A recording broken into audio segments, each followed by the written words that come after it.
I've got two little stories I want to tell here, but the first is about the patch. So this patch is inspired by Drop of Nelson's Blood or Roll the Old Chariot Along, which is an old sea shanty. When Admiral Horatio Nelson died, he was very far away from England, and they wanted to get his nasty corpse back to England. The way that they did that was they put him in a coffin and filled that coffin with a mixture of rum and camphor oil. Not something you would want to drink, but according to myth, the sailors on the way back did just that. They would sneak down into the hold and they would drill little holes into his coffin and they would collect the mixture that came out and they would drink it and they'd call it Nelson's Blood, which eventually became kind of just a slang term for rum that we don't use anymore. Now, the thing that is semi-related to this, because it's kind of piratey, is about Captain Kidd. So Captain Kidd is a privateer, or was a privateer, which basically means that he's a pirate paid by England to go steal from people who are not England.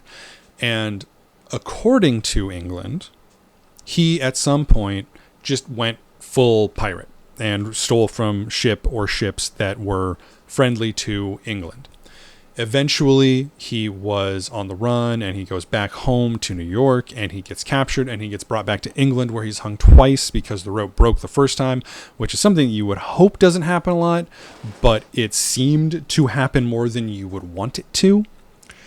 Anyway, from his prison cell, before he was hung, he wrote a song in which he confesses to all of his crimes. He says, I robbed this ship, I killed my first mate, or his maybe his navigator, I forget off the top of my head.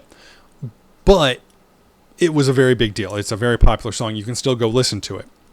From a modern perspective, though, we now kind of understand there's a good chance that he didn't do at least what England accused him of. Still a privateer, and he can still go kick rocks. But he was a guy who was doing what he was told and thrown out about it. I think that there are two takeaways from these stories. One is that the past is malleable, and a good story can stick, even more than an official story.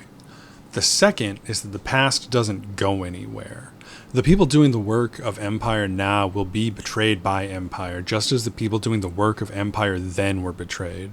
And while I'm not particularly sympathetic to anyone who chooses to work for Empire, it's still worth letting you know that you can still quit your shit-ass job and go home before you're thrown overboard by your own captain. Anyway, here's the patch. It's a joke about getting drunk off a dead man's coffin juice. Bye.